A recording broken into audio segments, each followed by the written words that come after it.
Hello, class. Welcome back again. We're getting about to the halfway point here in the semester, so congratulations. We're getting there. Um, so today we're going to go over Chapter 7, which is Deviance, Crime, and Social Control.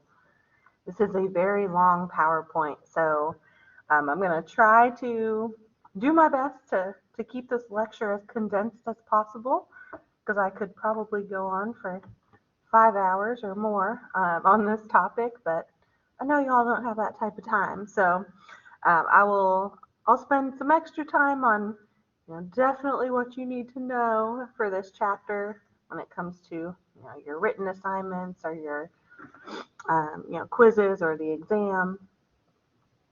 And I'll go briefly over some of the other slides and topics that are in here as well, just so you start to maybe think about it.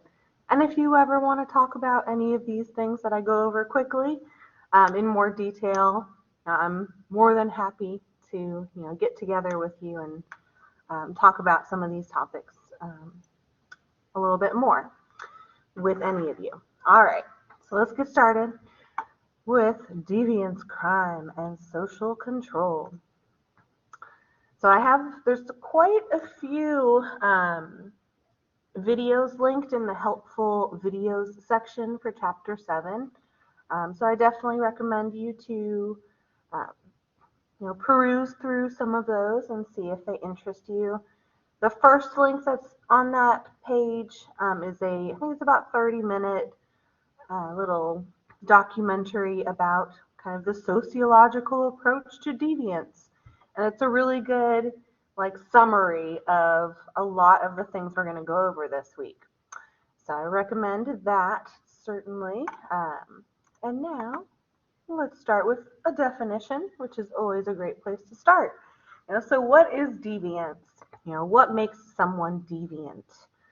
So deviance is a pretty broad term, and it really depends on where you are, what society you're in, what time period you're in, to determine what is deviant and what is not. So deviance is any violation of established norms, established contextual, cultural, or social norms, whether they're folkways, mores, or codified law. If you remember those terms from Chapter 3. So deviance, it could be as minor as picking your nose in public. That's kind of against our social norms. Most people don't want to see that. Do that somewhere else or don't do it at all. But deviance can also be as major as, committing a murder. So it's a pretty broad definition, right? From picking your nose to murdering someone.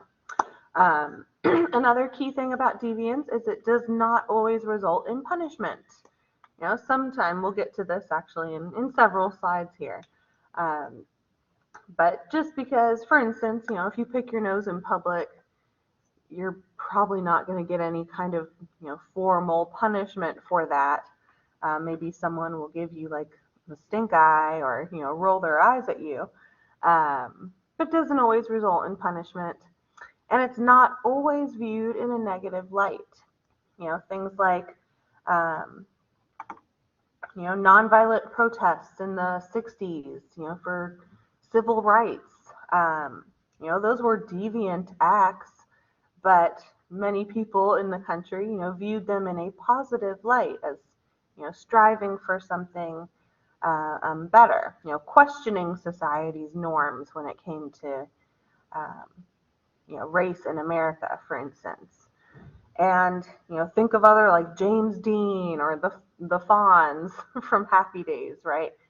There's, sometimes we tend to glorify people who are rebellious or deviant, or, we kind of look up to them in some ways. So deviance not always viewed in a negative light either. Now, what's deviant? Depends, again, what time period you're in and what society you're in or subculture. So whether an act is deviant, ultimately, it depends on society's response to an act, to the society you are in, and what they as a whole, as a collective whole, as the collective conscious, what they determine is deviant or not. So 2 examples here, think of alcohol and laws regarding alcohol, whether you can even buy it or drink it or make it, or how old you have to be if alcohol is permitted. So for instance, right back during Prohibition in the United States from 1920 to 1933, it was illegal, considered deviant, to drink or sell alcohol anywhere in the U.S., no matter how old you were. Of course, today, Prohibition ended back in 1933, and now the drinking age in the U.S. is 21. However, if you're in Japan, it's 20. If you're in Brazil, it's 18. In Cuba, 16. And up until very, very recently, I think Jamaica and Barbados both had no minimum drinking age. That's recently changed. They instituted some laws to make it, I believe, 18. At the same time, there are some countries, some societies around the world that don't allow any alcohol at all, no matter how old you are. Countries like Kuwait or Iran or Saudi Arabia. So alcohol, is deviant or not, depending on where you are, what country you're in, what society you're in, and how old you are, and even what time period you're in. Another example is, women's swimwear and how that's changed. And we'll just look at kind of the U.S. here, but since the 1800s. So back in, the 1800s, I don't even have a picture here of what they looked like, but, swimwear for women was basically a long gown. A lot of times they had weights sewn into the bottom of the skirt so that they wouldn't float up in the water, and the gown would stay down to the ankles. The gowns, went all the way up to your neck and full sleeves. And then in the late 1800s, early 1900s, then all of a sudden you have swimwear that resembled more of like this upper right picture. It was kind of like the sailor style. It was very in fashion. But again, as you see, it's still a pretty conservative, right, swimwear. There was also, women also wore silk stockings along with these, little sailor style dresses with, now the sleeves weren't down to your hands, now they're about mid-length, but you still have, full neck coverage, and the length of the skirt going down to about the knee. Then around 1910, swimwear started getting a little bit, shorter. It's still kind of in the form of like a dress, but a very short dress now. A lot more, leg was being shown, and the arms, all of a sudden were exposed. So these dresses were now sleeveless. Necklines also were, starting to be revealed, unlike, the sailor style. Of course, during this time, there were a lot of issues, in different jurisdictions. Not all of society was open to this kind of change in swimwear, and continued to view it as deviant, kind of apparel for women on the beaches and, at pools and lakes. And so a lot of women in the early 1900s, if they chose to, wear a swimsuit kind of like that, were subjected to like modesty checks on the beaches, or some were even, jailed and, put into, arrested for too much exposure of their body. But then by the 1940s, we have swimwear that kind of is looking more like that third picture here. The bikini, came into creation, so now there's midriff exposed. And then the 1960s, bikinis, the fabric of bikinis and swimwear in general changed to more elastic and nylon, making them more tighter fitting, and a bit more flexible. Which leads us to the 70s and beyond, with kind of the acceptance of, much more skin being exposed in women's swimwear, tighter fitting, brighter patterns, and all of these kind of social norms and laws concerning women's modesty are not as prevalent anymore. So today, you go to any pool or beach and women are allowed to wear just about any swimwear that they want to, so long as they're wearing something. But you can kind of see, the changes in alcohol and in swimwear, kind of where you are, what time period you're in, really determines what deviance is or is not. Now, a few more definitions for you here. So all societies practice social control of some sort. And that basically just refers to the regulation and enforcement of norms, right? If we're going to have social norms, somebody, someone out there, society at large, has to institute certain controls to make sure that everyone is kind of staying within those social norms. Now, the underlying goal of social control, right, is to maintain those norms, to maintain social order. So social order refers to the arrangement of practices and behaviors on which society's members base their daily lives. So essentially, social order is kind of like the employee handbook.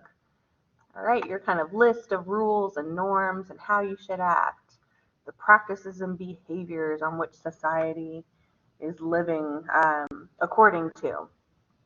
And then social control is like the manager, the one who's going to make sure that social order stays in line. Now, how does social control come about? That is, I think we mentioned this term a little bit back in chapter 3 when we talked about norms. But social control is primarily instituted via sanctions.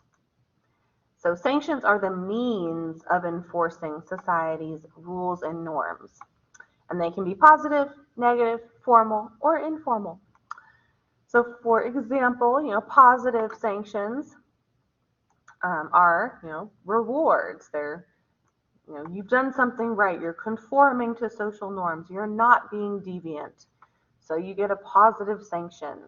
An example would be, applause from your peers or a promotion at work because you worked hard and you met your sales goals for the year. Negative sanctions would be the opposite, punishments for deviance, for violating norms. So you shoplift from a store and then the manager catches you and calls the mall security, and then you end up getting arrested for shoplifting. That's a negative sanction.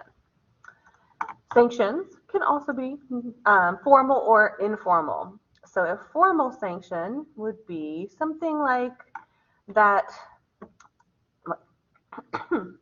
that like an official person from your school or from law enforcement or from your job, officially either rewards you or punishes you. So a formal sanction would be ways to officially recognize and enforce norm violations. For example, right, you get expelled from school, you're fired from your job, you're arrested because you shoplifted. Those are formal sanctions. Some official is carrying out this act. On the other hand, we got informal sanctions, which are emerge more casually, kind of just in our general social interactions with each other day to day, face to face with one another. So you wear flip-flops to a fancy restaurant, or you cuss in church, or you cut in line somebody at the store. You don't necessarily get like a formal punishment for any of those things, but you probably will get some dirty looks or a verbal reprimand from someone, for not kind of abiding by society's norms, for being deviant. So we got social order, social control, and sanctions. And now we're going to turn to 7 different theories. And this is the bulk of your quiz for this week. So make sure you kind of have a solid idea of what each of these theories is trying to convey here. So we're going to go over 7 different theories concerning deviance and crime and different approaches or opinions of different sociological paradigms here when it comes to crime and deviance. So we're going to look at 3 different structural functionalist theories, 1 conflict theory version, and then 3 different symbolic interactionist theories. So we're going to start with the structural functionalist theories of deviance. And these will be strain theory, social disorganization theory, and cultural deviance theory.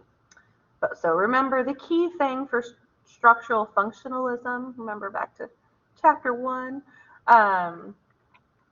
is that all 3 of these theories we're about to look at are going to emphasize the importance of well-functioning social institutions and social planning to explain deviance in society.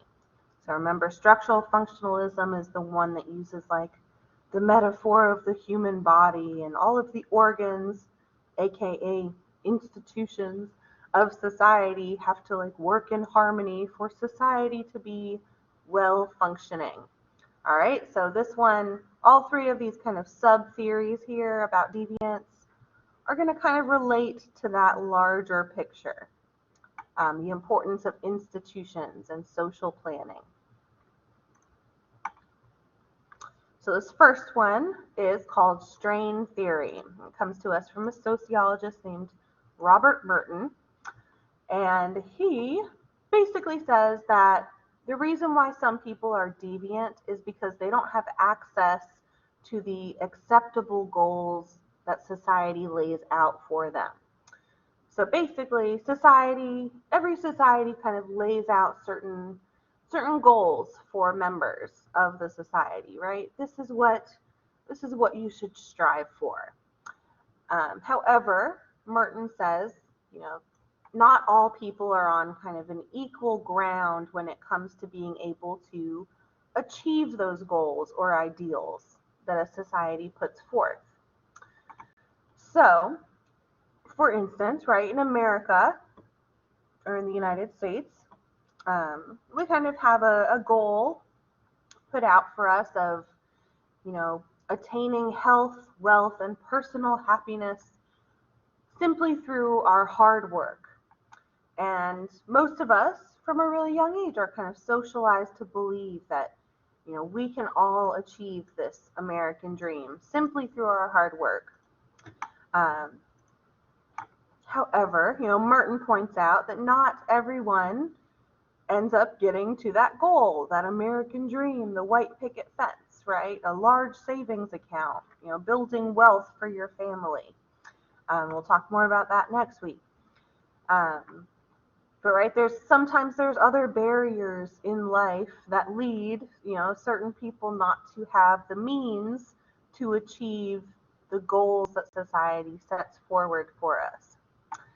For instance, if you don't have education, like access to really quality education, or social networks that can help you get your foot in the door at your first big job, or family wealth that's been built up, for generations before you came along. If you don't have all those things, but you still, want to achieve that social goal, that American dream, Merton says that's when people turn to deviant lifestyles, because they're trying to achieve that goal still, but through less socially acceptable means or routes. So for instance, right, turn to drug dealing. It's a deviant act, but you can make money doing it. You can embezzle money or rob people, right? you're still trying to achieve that goal of making lots of money, and promoting your own personal happiness, but you're not doing it through the socially acceptable routes to get there. So Merton said there's basically 5 ways that people respond to this gap between having a socially acceptable goal, say the American dream, and having no socially acceptable way to get there, to pursue it. So number 1, we've got the conformists. So conformists are those who conform and choose not to deviate. And this is most people. Most of us fall into this category. We accept the goal of success in society and we want to get there legitimately. Whether or not we do, that doesn't matter. We're going to, try and do things the right way. So these are people who, work really hard their whole lives. They go to school, they get the degree, they work their way up in whatever field that they are in, and just, over time get promotions, get raises, and, strive to get to that American dream. The second category for Merton are the innovators, and these are kind of the real deviants here. So they pursue goals that they can't achieve through legitimate means by instead using criminal or deviant means. So these are, your drug dealers, organized crime, people who still want that goal of making a lot of money, trying to be happy in that way and fulfilled. However, they haven't maybe had the opportunities to achieve those goals in legitimate ways for that society, and so they turn to deviant ways to get there. Number 3 are the ritualists. These are people who lower their goal until they can reach a new goal through socially acceptable ways. So here, so let's say, the American dream of the white picket fence and owning your home and, building wealth for the next generation. The ritualists ultimately eventually lower that goal. They maybe say, at a certain point in their life, I'm never going to make it to the white picket fence. I'm never going to make it to building wealth for my grandchildren. So let me just do the best I can. Let me lower my goal, just get by every week, pay the bills every month. And as long as I can do that and take care of my family week by week, month by month, then I will consider myself successful. So those are the ritualists. They kind of lower their goal, lower that social goal. They're not really striving for the white picket fence anymore, right? They're just more kind of striving to get by. Number 4 are the ritualists. These are people who reject society's goals and means, and they've withdrawn from society's goals of financial success. So these are people who say, I give up. I don't even want to try to, achieve this American dream. I don't care about the white picket fence. I don't care about building wealth or making money or any of that. So a lot of substance abusers, right, would fall within this this category here. And number 5 are the rebels. So these are our people who completely reject kind of society's goal and means to get there, and they aim to overthrow it with kind of their new goals that they introduce. So new goals for society. So these would be people like Marxist collectives or anarchists or groups like the Black Panthers, groups who kind of rebel against the larger society's goals and means, and introduce kind of their own goals that they want to achieve instead. So that's Robert Merton's strain theory.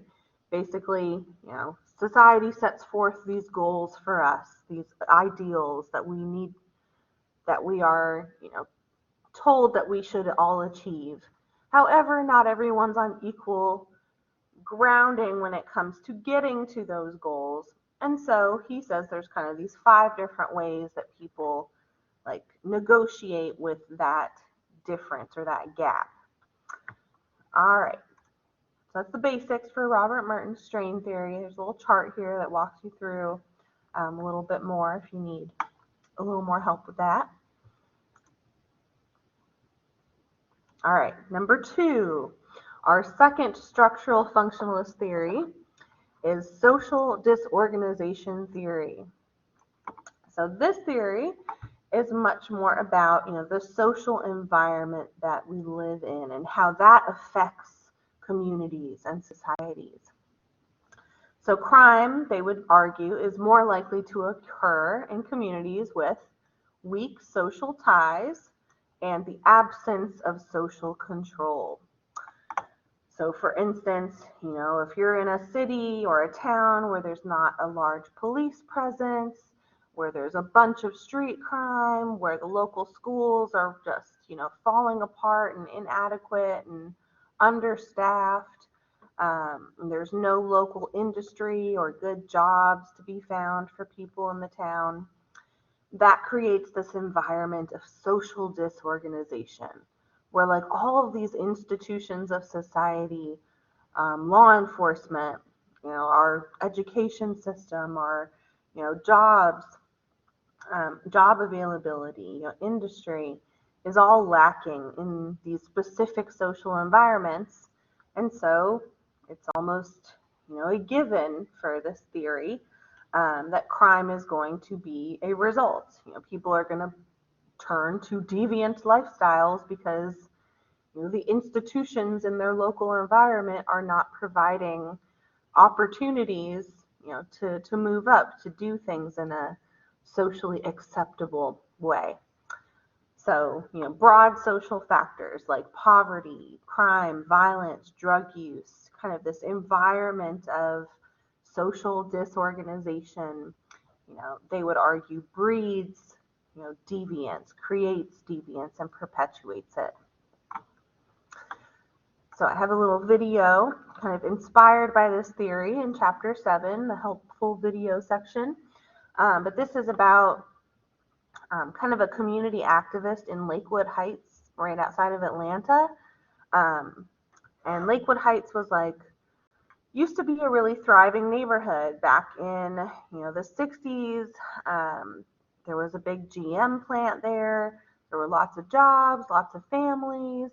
And then the GM plant closed in the 80s. And ever since then, the neighborhood has kind of been drained of a lot of its resources. The education system's gone down. There's not really any jobs available. Housing is kind of dilapidated and falling apart. There's not a lot of social services, or, there's no grocery stores really, just little convenience shops. So there's kind of this neighborhood activist who's she's coming at it from like a social disorganization theory perspective. She's saying, how are we going to fix this? I want to fix this neighborhood. I want to turn the neighborhood around. And, kind of a lot of the things she talks about in the videos are, improving kind of the institutions, in and around that neighborhood, improving, job availability, improving the education system, the housing market, affecting all of these different institutional aspects so that then the neighborhood can be revitalized. So social disorganization theory is all about, the social environment kind of creating and perpetuating deviance. And number 3, our third structural functionalist theory is cultural deviance theory. So this one is more of like a spatial analysis of a city and where crime happens in a city. So These two sociologists back in the 20s and 30s were studying Chicago in particular and the crime patterns in Chicago, and they noticed there were certain trends to the crime patterns that, crime, if you look at this, picture down here, this is what they came up with. But crime, is essentially highest when you go towards the middle of a city. If you ever heard people talk about the inner cities before, that's kind of hearkening back to this research on cultural deviance theory. So they essentially found that violence and crime were at the worst toward the middle of the city, and then it decreased as you kind of moved outward toward, the suburbs and the commuter areas, farther out from the inner city, which tends to be where, wealthier people move to, and especially back in the 20s and 30s, where white people tended to move to. So it left behind, a lot of newer immigrant communities and people with less resources and money in the inner city, which kind of left this area that they argued, was conducive to, more crime, more deviance. So they argued, poverty, ethnic diversity, and family disruption led to social disorganization, crime, and delinquency in the inner cities. So those are our three theories of deviance for structural functionalism. Got strain theory, social disorganization theory, and cultural deviance theory. Next, we only have one conflict theory to look at. It's going to be the power elite theory. And just a reminder, kind of more broadly, conflict theory is it's all about arguing that there's certain groups in society that have more social power than others, and that less powerful groups are kind of, exploited by those with more influence, more control over the resources of society. So we've got C. Wright Mills here. You might remember him from the sociological imagination reading. But he also wrote this book back in 1956 called The Power Elite.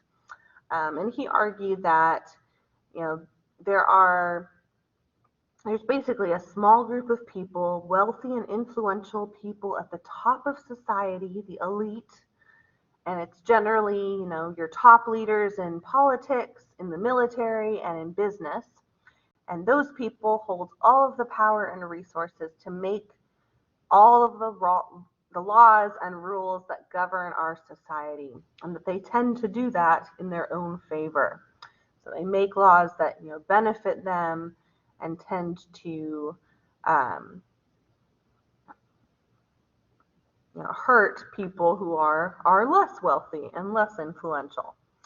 So these people are the ones who are deciding, what is criminal and what is not, and they usually decide that in their own favor. And the effects are often felt most by those who have the least wealth and power in society. Here's a couple excerpts from his book here. Really quickly, at the pinnacle of each of the three enlarged and centralized domains, the economy, politics, and military, there have arisen those higher circles which make up the economic, the political, and the military elites. At the top of the economy, among the corporate rich, there are the chief executives. At the top of the political order, the members of the political directorate. At the top of the military establishment, the elite of soldier statesmen clustered in and around the Joint Chiefs of Staff and the upper echelon.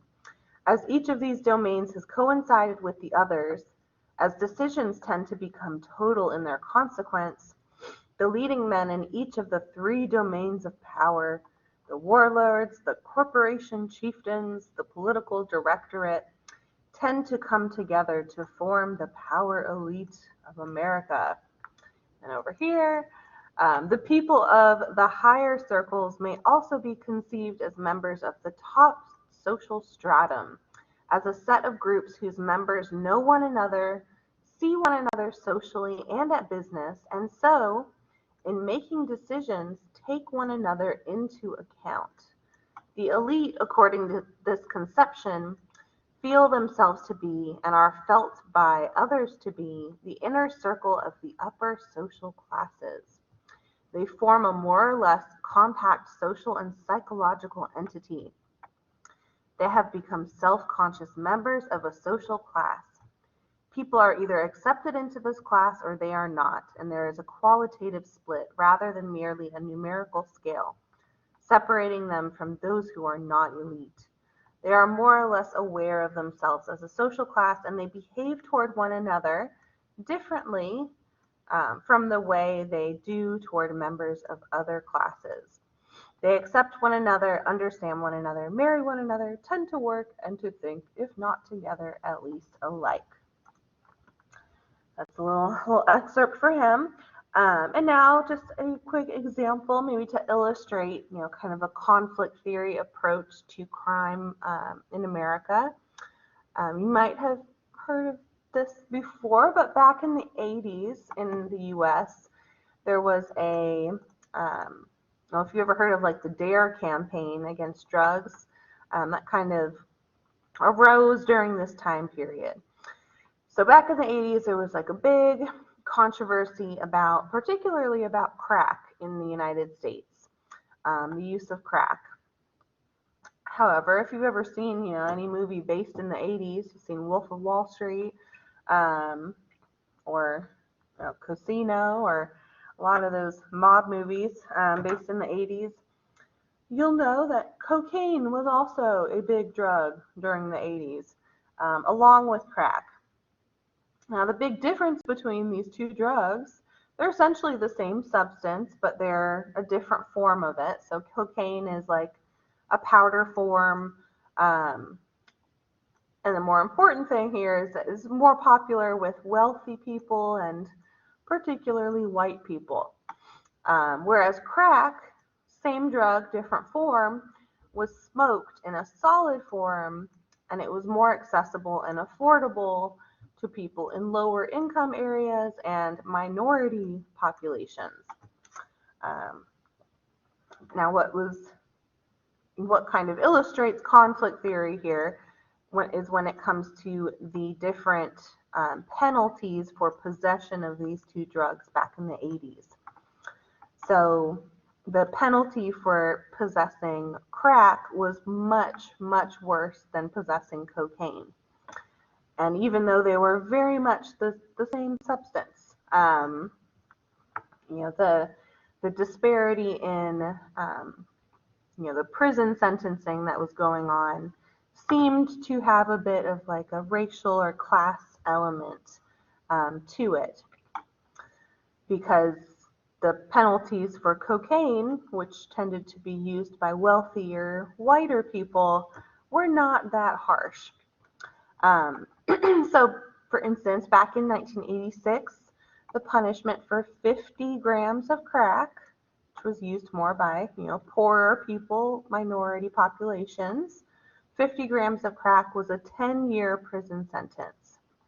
However, to get that same prison sentence for cocaine, you would have to have had 5,000 grams of cocaine to get 10 years.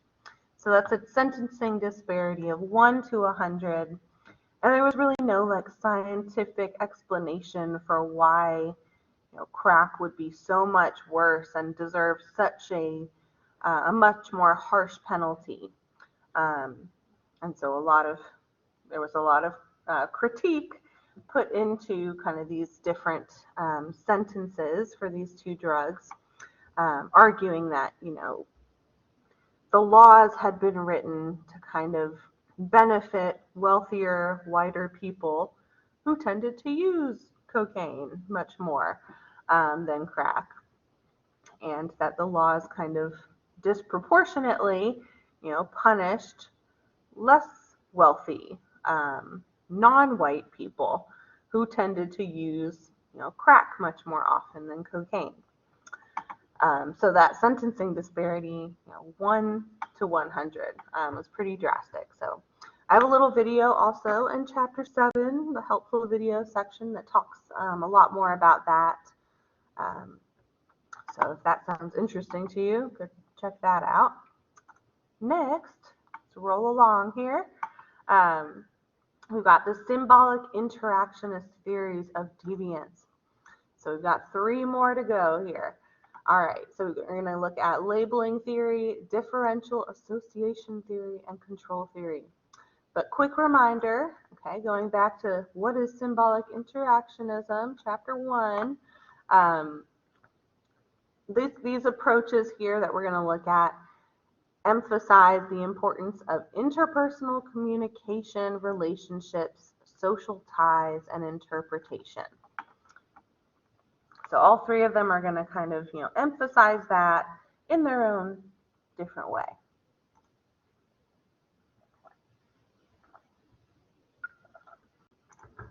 So we'll start out with labeling theory. So basically, for a labeling theorist, they would argue that deviance is not necessarily determined by the behaviors themselves or people who commit them, but by the reactions of other people to those behaviors and kind of the results of those reactions.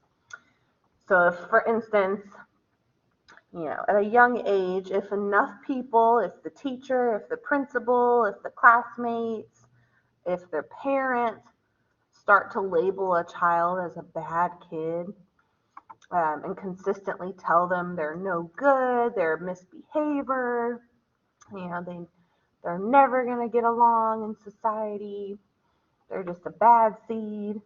If a child is told that enough, if they're labeled that way enough, they might eventually, absorb that label and embrace that deviant identity and just go along with it. So there's kind of a difference here between primary deviance. That's when, if you make one mistake, you speed on 185 and go 95 miles an hour one time, and you get a speeding ticket and you never speed again. That's primary deviance. That's like, okay, you made one mistake, you learned your lesson, that one violation of norms, that one deviant act isn't going to have like this long-term effect on your self-image. However, secondary deviance is what's kind of more important here for labeling theory, which is when, someone has been labeled as a deviant by other people so many times, so often, by so many people, that that person's self-conception starts to change based on how other people are viewing them, labeling them, thinking about them. And they start to take on that identity of the deviant, of the rebel, of the troublemaker. And so secondary deviance can eventually become so strong that it becomes what we call a master status, where that's like, when you think of yourself, the first thing that comes to mind is, I'm a rebel, I'm a bad kid, instead of, any other number of things that you might think about yourself. So labeling theory essentially says that deviance is like the result of over time being told that you're deviant. Our second symbolic interactionist theory is differential association theory.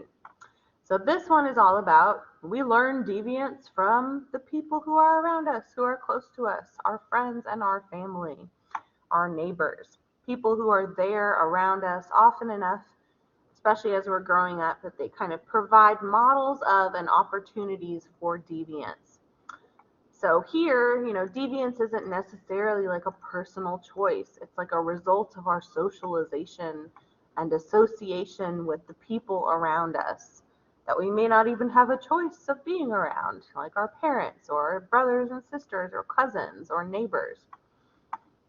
And they would argue, this theory, that the more we're exposed to deviant people, the more likely we are to become deviant.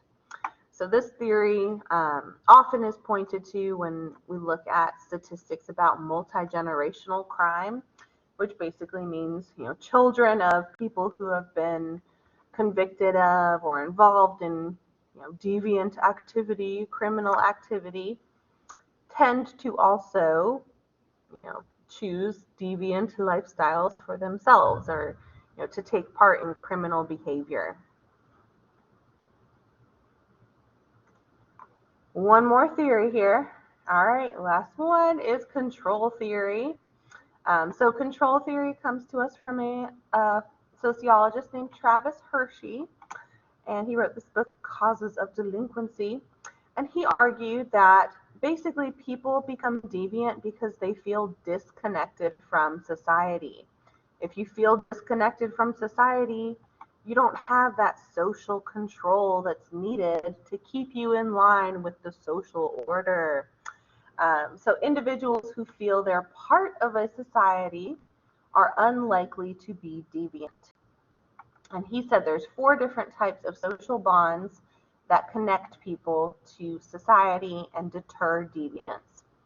Number 1, attachment to other people, right? So if you're attached to other people in your society, if you're married, or if you're married, if you have kids, if you've got coworkers and friends, then we're going to care about their opinions of us. Number 2, commitment to community investment. If we have, a stable career, job somewhere, if we are volunteering at our local library or, church or community center, if we are invested in our community, less likely to be deviant. Number 3, involvement in social activities. So if you are in a hunting group with a bunch of guys and gals, or you're bird watching, or a walking or running group, or a sports team, or cooking classes, if you're involved in kind of like extra activities outside of, just your job and family and whatnot, you're also less likely to be deviant. And lastly, belief in the values of society. If you view society's values as your own beliefs, as if you incorporate them into your own system of thinking and believing and living, then deviance is unlikely. So all 3 of those, control theory, differential association theory, and labeling theory, obviously they kind of think of deviance as the result of our relationships with other people, our social ties, our personal interpretation and communication with others. All right, so those are our 7 main theories. That's a lot for this week. But make sure you review those 7 before you take the quiz for chapter 7, because that's a bulk of the quiz. It's going to be asking you questions about those 7 different theories there. All right, now we're going to turn to crime and the law. So although deviance is a violation of social norms, right? Like we said on, I think, the first slide, it's not always punishable, and it's not always necessarily bad.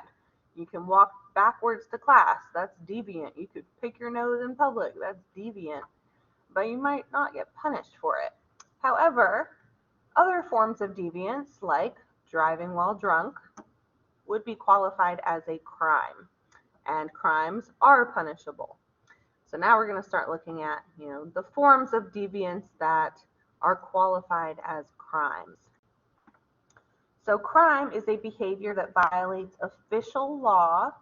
So some rule book somewhere, states officially what the crimes are and what the punishments probably should be for them. And crimes are punishable by formal sanctions. So all societies, especially these days, have legal codes, right, where we define official law. We maintain formal social control through the law. And laws are rules adopted and enforced by a political authority. So individuals who violate these codes are going to get negative formal sanctions. They're going to be punished by the official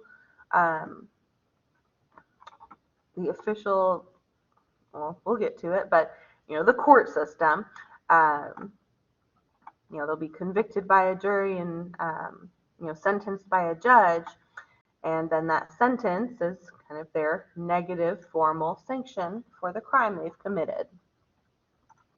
So first, let's look at 6 different types of crimes that we hear about a lot. Go through these quickly. You've got violent crime. These are also known as crimes against a person. They involve the use of force or the threat of force. So crimes like murder, armed robbery, sexual assault would fall within that category. Number 2, nonviolent crime. Sometimes these are also referred to as property crimes. So these are crimes that involve, destruction, theft of property, but don't threaten force against a person. So things like stealing a car, vandalism, larceny are property crimes or nonviolent crimes. Number 3 are street crimes. These are crimes committed by ordinary people or organizations and often in public spaces. They can be violent or nonviolent, but some popular forms of street crime are pickpocketing, mugging, rape, arson, or graffiti. Number 4, we got corporate crime, white-collar crime, which are crimes committed by wealthier white-collar workers, tend to work in like business or banking environments, and you'll hear about crimes like embezzlement or insider trading, which is, I believe, what Martha Stewart went to jail for, or prison actually, tax fraud or identity theft. Number 5, victimless crimes, with a quote around victimless, but these are crimes in which the criminal, the perpetrator, is not explicitly harming another person. So they might not directly result in injury or harm to anyone other than the person engaging in the crime. So drinking underage, under age 21. You might be harming yourself, especially if you're drinking way too much. But depending on what you do while you're drinking, you may not actually be hurting anyone else but yourself. Now, of course, if you get behind the wheel of a car or you violate someone else or get violent while you're drunk and underage, then not so victimless anymore. Same with drug use, gambling, prostitution, also tend to fall within this category. Of course, the reason there are quotes around victimless is because that kind of term is a little bit controversial. A lot of people argue that these crimes do actually result in harm to other people or society at large. So something to think about there. And the last type of crime is hate crime.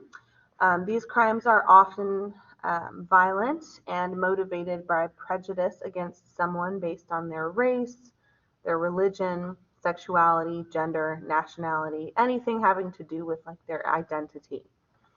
And this term hate crime actually didn't become an official term until the 1980s, though hate crimes have been being committed long before that.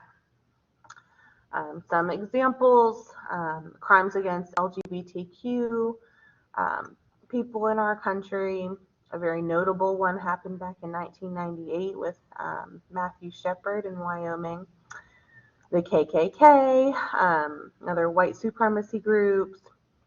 After COVID, there was a rise in hate crimes against Asian Americans around the country. And of course, after 9/11, if you were alive then, you'll remember that there was a big spike in hate crimes against Muslim Americans around the country as well.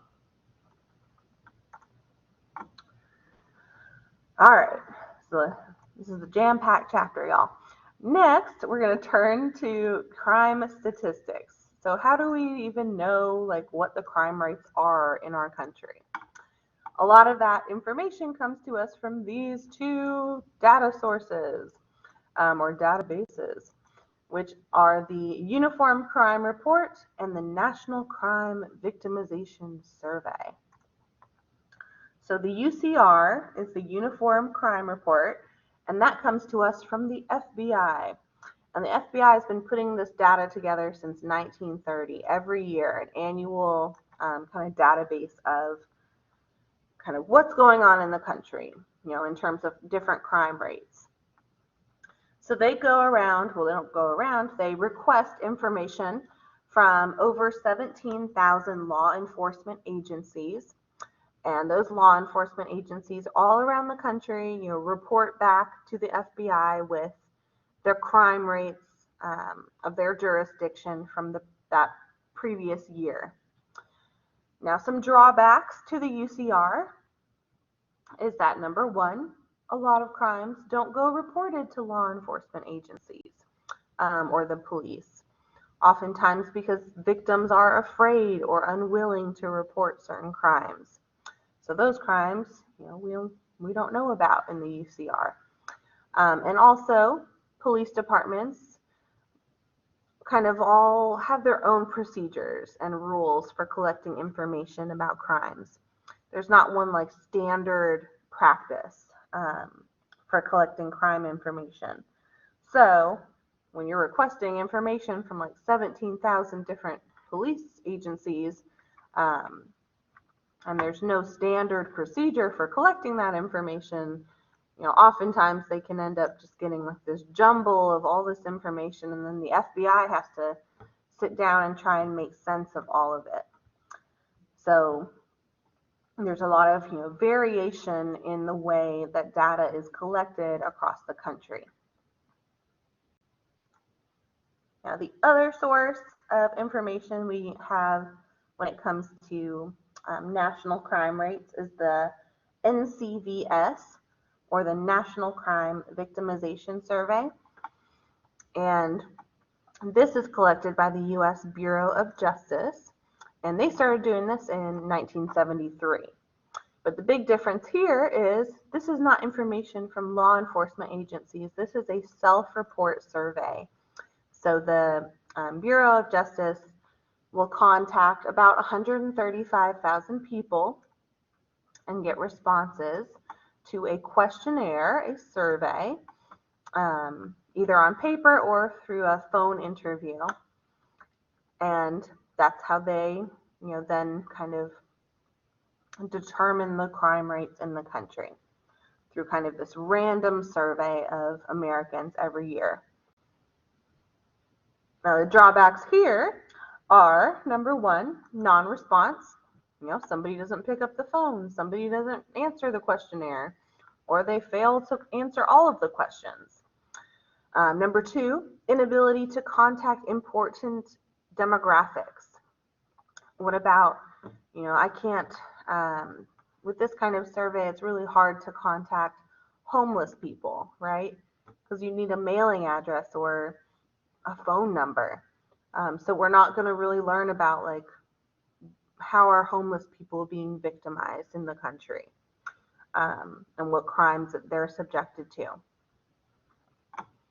So people who move around a lot, who don't have access to a phone, who don't have a home, right, are groups of people who we are not really going to learn much about from the NCVS.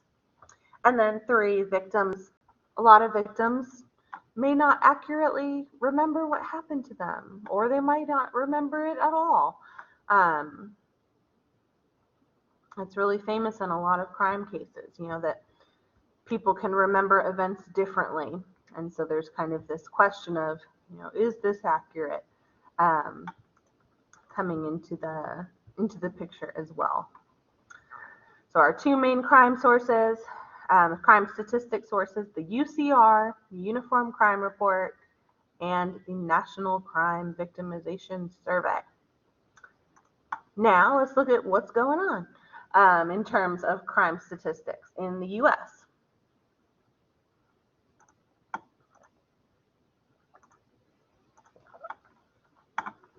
So this chart here, this graph, is basically showing you from about 1960 is where it starts here, and it goes through 2015. So you can kind of see, right, crime rates started out pretty low in 1960, and we're looking at the green line is property crime, and the blue line is violent crime. But both of them, pretty similar trajectory.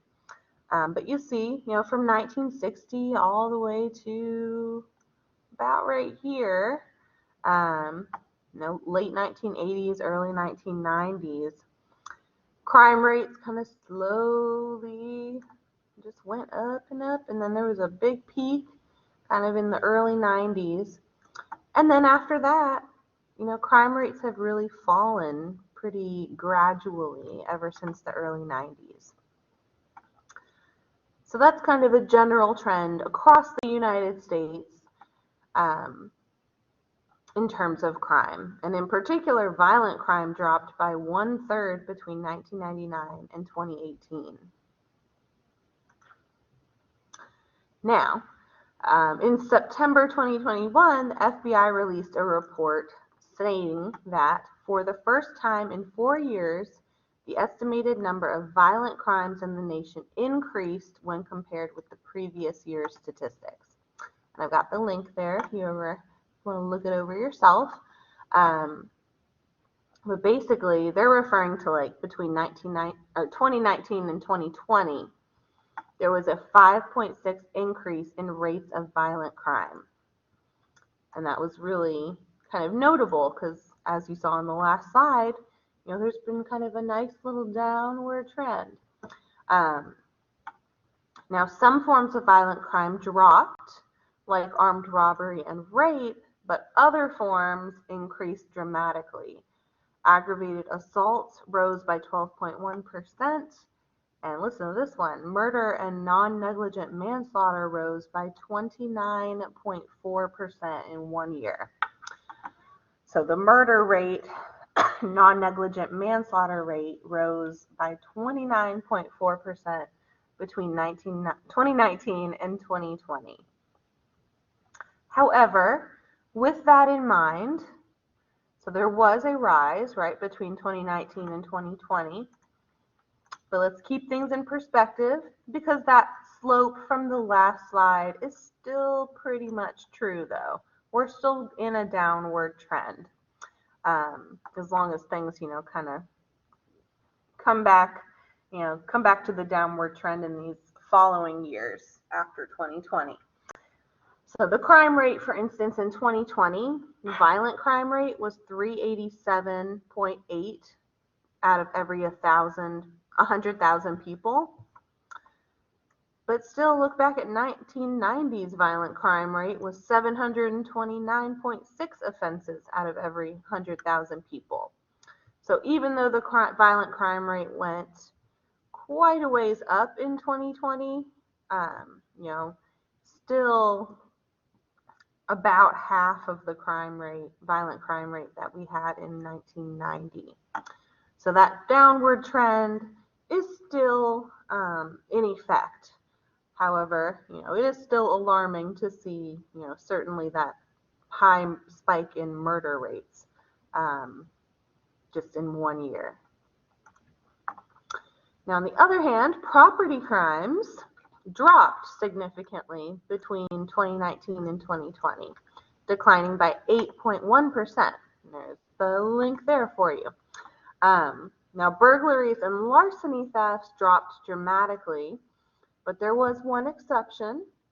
Motor vehicle theft rates increased by almost 12%, 11.8.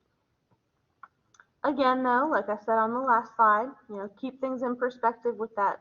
Go back to that graph from 2 slides ago. Downward trends overall since the 1990s in both types of crime. So the property crime rate in 2020 was about 1958 offenses for every 100,000 people, which isn't great, but it's still much smaller than the rate in 1990, which was 5,073 offenses for every 1,000 people, 100,000 people. So again, crime is not great. There have been some increases, especially in the past, between 2019 and 2020. However, if we still go back to, this chart here, this downward trend is still pretty much in effect, even with these increases in that particular year. So we'll have to keep an eye on that data in the years to come to make sure that that downward trend keeps on going. All right, now let's look at Georgia crime statistics. So, our state of Georgia has its own crime data analysis at our state level, and it's made possible by the Georgia's Uniform Crime Reporting Program, which kind of mirrors the FBI's Uniform Crime Report. So I have got a link here for you where you can explore a lot more about this, but I just highlighted on the next few slides some of the key things I found in there. So this is for Georgia only. But they said in Georgia, a violent crime happens every 17 minutes and 36 seconds, a nonviolent crime every 3 minutes and 29 seconds. There's a murder every 12 hours and some change in Georgia. There's a robbery about every 2 hours. A rape about every 3 hours, an aggravated assault about every 23 minutes, and about 24 minutes. And then nonviolent crimes, we've got burglary. Burglary in Georgia happens about every 24 to 25 minutes. Larceny, theft, about every 4 or 5 minutes.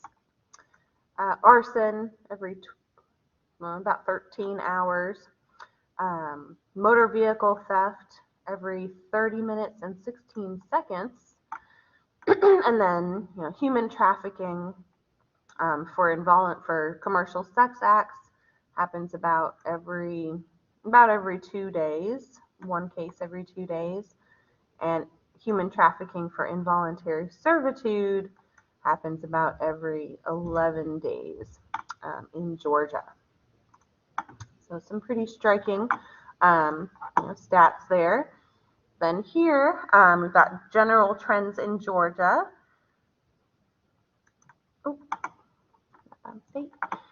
So here, the murder rate in Georgia, kind of looking at this last column over here, the rate per 100,000 citizens. So this chart means, the murder rate in Georgia, about 6.5 out of every 100,000 people each year will be a victim of a murder. About 24.8 out of 100,000 people, about 25 people out of 100,000 will be a victim of a rape.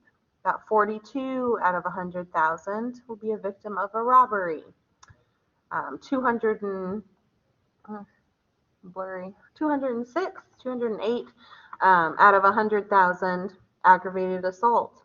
201 will be out of 100,000 will be victim of a burglary. This is the most common crime that you might be victim of in Georgia, which is larceny theft. About 1,039 people out of every 100,000 people will be a victim of larceny theft.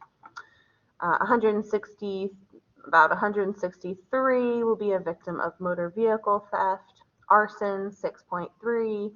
Human trafficking for commercial sex acts, 1.7.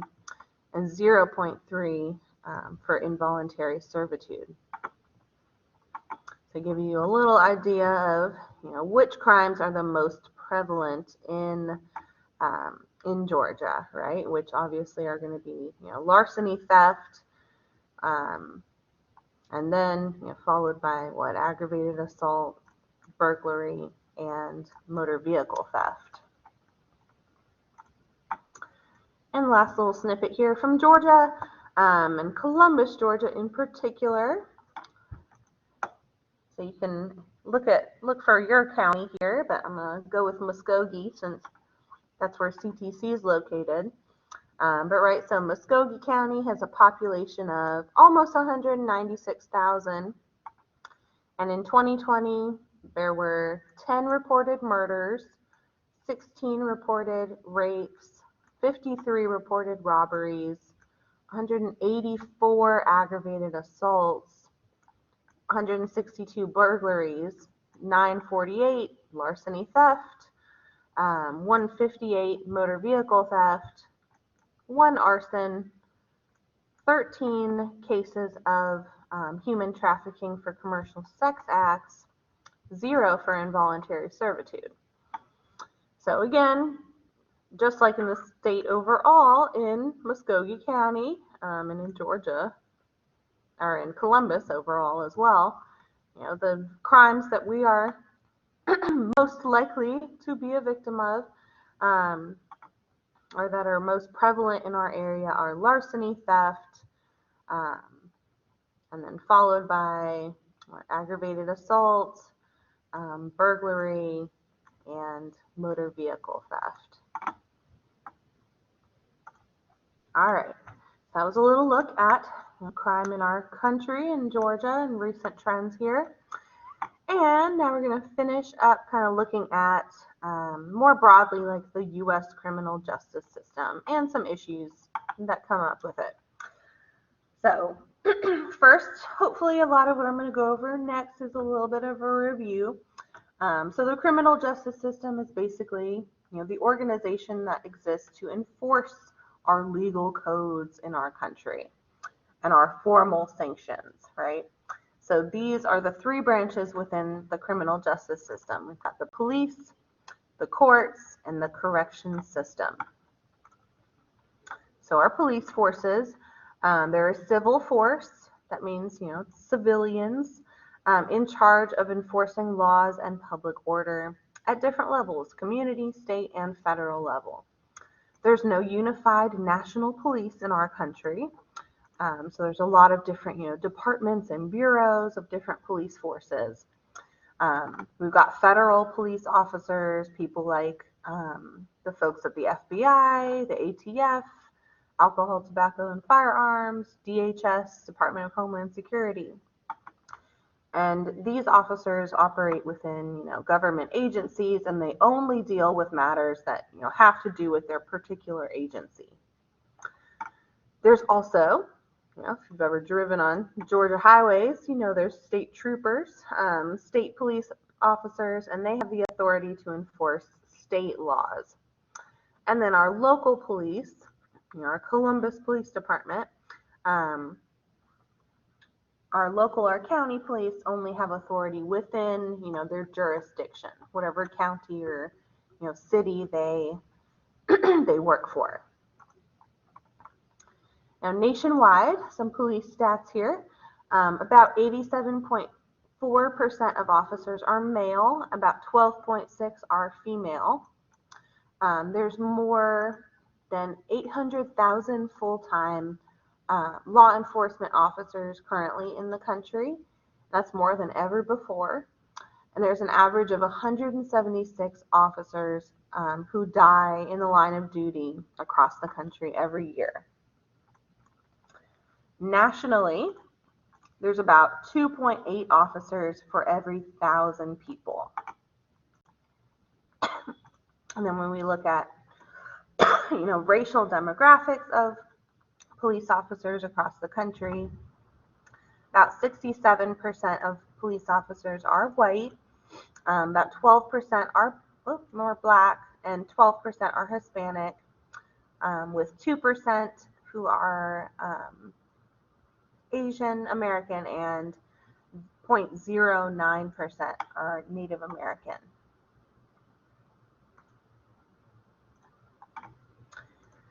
So if you get, pulled over, arrested by a police officer for a crime, then you will find yourself in the court system. So the court is a system that has the authority to make decisions based on the law once you've been brought in by a law enforcement agent. So once a crime has been committed, a violator's been identified by the police, then your case will go to court. So the U.S. judicial system is divided into federal courts and state courts. I'm not going to get into all the particularities here, which there are many.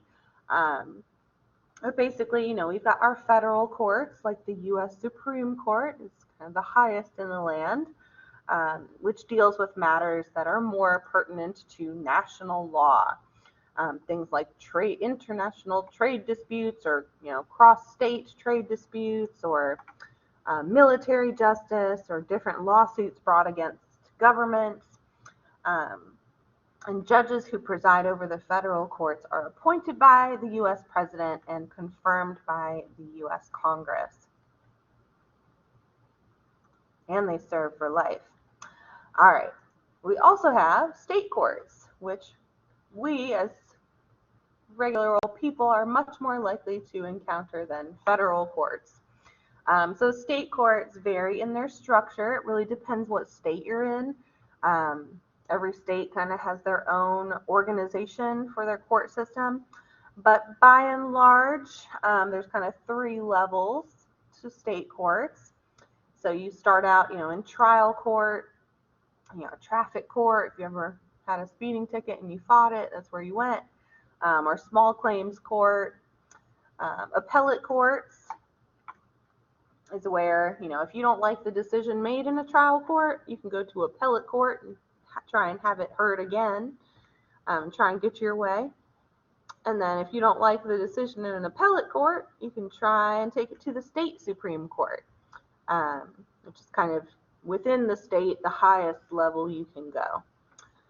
So most non-criminal cases are decided by a judge without a jury present, like divorce court.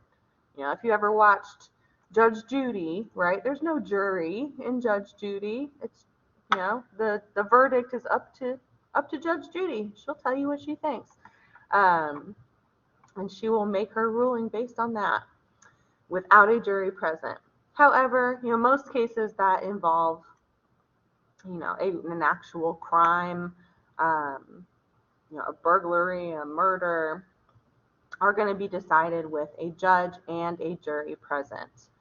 And in that kind of case, the jury determines the guilt or innocence of the offender, of the defendant, and the judge will determine the sentence or the penalty. So if the judge determines, that the penalty for your crime, if you're found guilty by a jury, and they decide to sentence you to time, then you might find yourself in the U.S. prison system. And this is a system tasked with supervising individuals who have already been arrested, convicted, and sentenced for a criminal offense through the court system. Now, just FYI, prison and jail are not the same thing. So jail is a much more small, local, temporary confinement.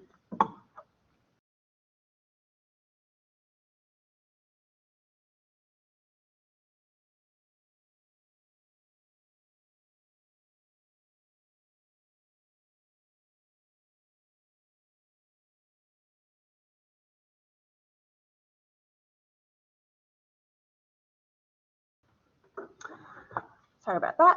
There's a knock on the door. So jail is more small, it's local, it's usually within your county, and provides kind of a temporary confinement, usually not more than a year, hopefully. That's usually where you wait once you've been arrested. It's where you wait until you can go to trial, till you can go to court, or until you get, bail or parole. On the other hand, prison is where you go once you've been convicted, once you've gone through your trial. If the judge determines that you are going to be locked away, that you are guilty, Then you go to prison, which is a much larger facility built for people who are serving much longer sentences than 1 year. And they're generally run either by the federal government or by the state or by a private corporation that is funded by a government. Now some little factoids on our U.S. prison population. So the U.S. has the largest prison population per capita compared to any other country in the world. The U.S. makes up about 5% of the total global population. So, all of the people in the U.S., we make up about 5% of all the people in the world. However, our prison population in the U.S. composes about 25% of all of the prisoners around the world. So it's a little bit of a skewed statistic there, right? We have a large percentage of the global prison population living in our country. So since the 1970s, the U.S. prison population has changed a lot. The population has more than quadrupled since the early 1970s. And today there's around 2.2 million people behind bars in the U.S. And that's an increase of 1.9 million people since 1972. And last little fun fact for y'all is 1 out of every 32 people in the U.S. are currently under supervision in some way by the corrections system.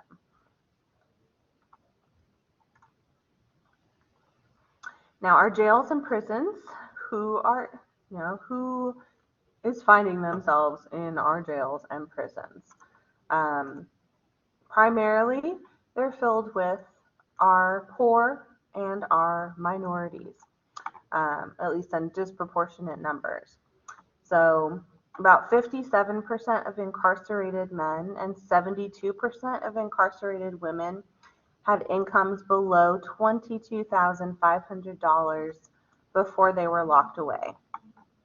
So that's a pretty low income scale, which is showing us, pretty large, especially of women, percentage of people who end up behind bars are, on the poorer end of, the economic spectrum in our country.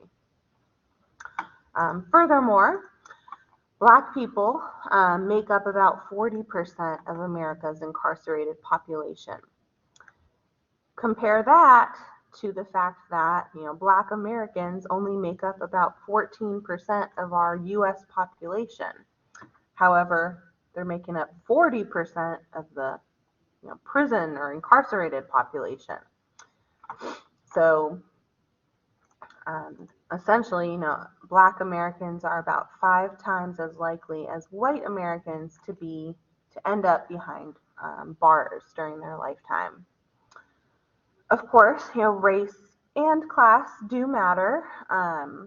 So, for instance, a low-income Black man, the probability that they would be jailed or incarcerated during their lifetime is about 52%. It's a 1 in 2 chance.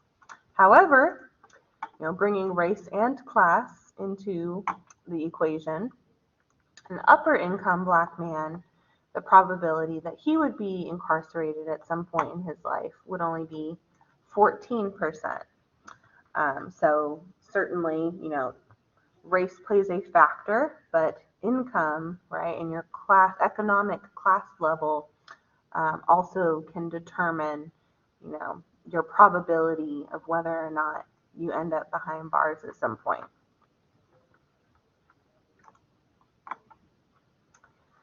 Now, we're going to get into a lot more on these topics in Chapter 11, but just to get you all thinking about them, and maybe that last slide has you thinking some things.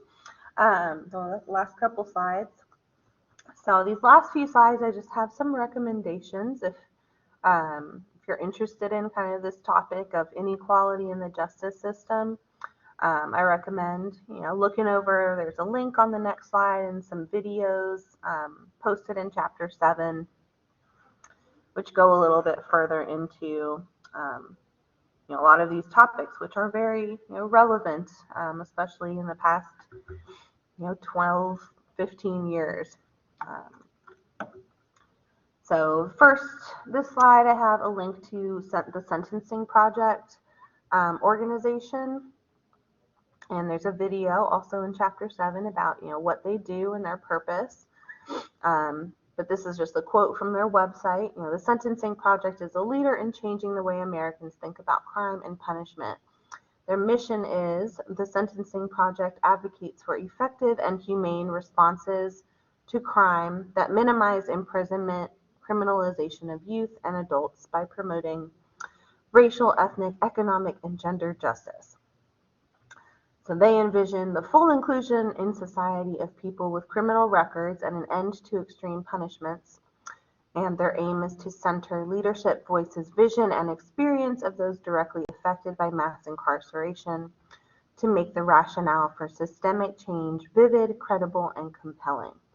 And their strategic priorities are to protect voter eligibility, full civic inclusion, to end extreme sentences, to safeguard youth from the adult criminal legal system, push for youth justice systems, and invest in positive community development. So they've been working about, I think, 31 years now. So that's a really interesting organization to look into, kind of their mission and the progress that they've made so far. The next slide I have, and again, all these videos are linked to for Chapter 7, but there's a video called The Enduring Myth of Black Criminality in there, which features a really prominent journalist named Ta-Nehisi Coates, and he's also speaking about the U.S. criminal justice system. And he's arguing that there's been like a long history of dealing with problems in the African American community through the criminal justice system, that we tend to like criminalize social problems in Black communities in ways that we don't in other communities. And he argues that about 60 to 70% of people in prison and jails are suffering from mental health problems. About 50% of them deal with chemical dependency or drug addiction issues. And he argues, these are public health problems, and maybe incarceration is not the best way to, approach those kind of issues. There might be more productive ways to spend, all that money. Let's see. He talks about kind of this long history in our country of kind of assuming that Black people are inclined to criminality. And he brings up one fact, which we'll talk about in Chapter 11 more, which is that about 1 in 3 African American men will end up in prison during their lifetime, which is a pretty stark statistic. So that's a good video right there. Got a couple more. This one is an interview with Michelle Alexander. She's a law professor in Columbus State in Ohio, and she authored this book called The New Jim Crow: Mass Incarceration in the Age of Colorblindness. And she, argues, like Ta-Nehisi Coates, that we need kind of a larger systemic kind of change to our criminal justice system and how we deal with, race and criminal justice. She also brings in this interesting statistic that 94% of all people arrested for jaywalking are African American in the country. And obviously, African American people are not the only ones jaywalking out there. So, there's clearly some sort of like racial inequity in terms of who's being arrested for jaywalking. And, why they might be, singled out in that way. So that's a good interview. And lastly, This is a documentary.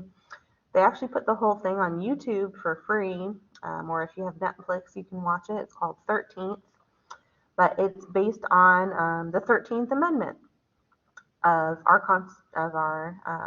Constitution, which makes it unconstitutional, for someone to be held as a slave. However, the Netflix documentary kind of makes this argument that the 13th Amendment has certain exceptions in it. For instance, you can be held in slavery or servitude if you've been convicted of a crime.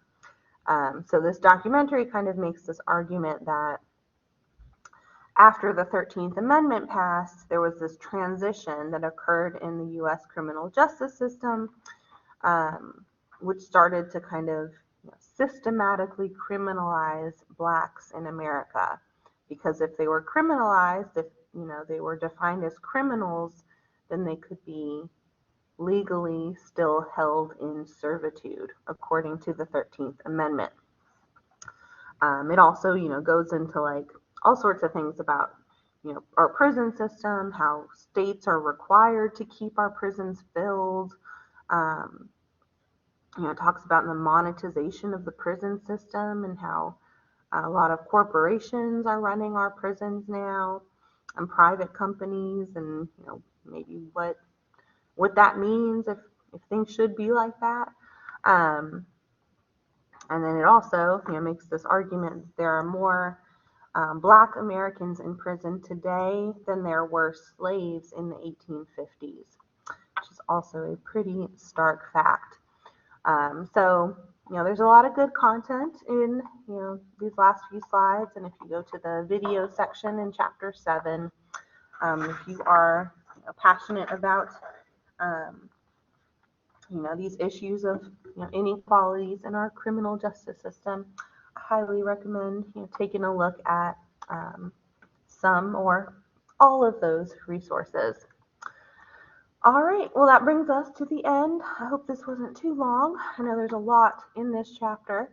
Well, that brings us to the end of chapter 7 on deviance, crime, and social control. And please make sure you keep an eye on your announcements page and the course schedule. Make sure you know when that chapter 7 quiz is going to be due. And as always, if you want to talk about any of this further with me, or you have any questions about the material, about the quiz coming up, then please reach out to me. And I'm happy to meet with you in person, over the phone, virtually, or just send me an email, whatever you want to do. All right, well, I hope you all have a wonderful week. I hope to hear from you soon, and good luck on the chapter 7 quiz. Thank you for listening. Have a great day.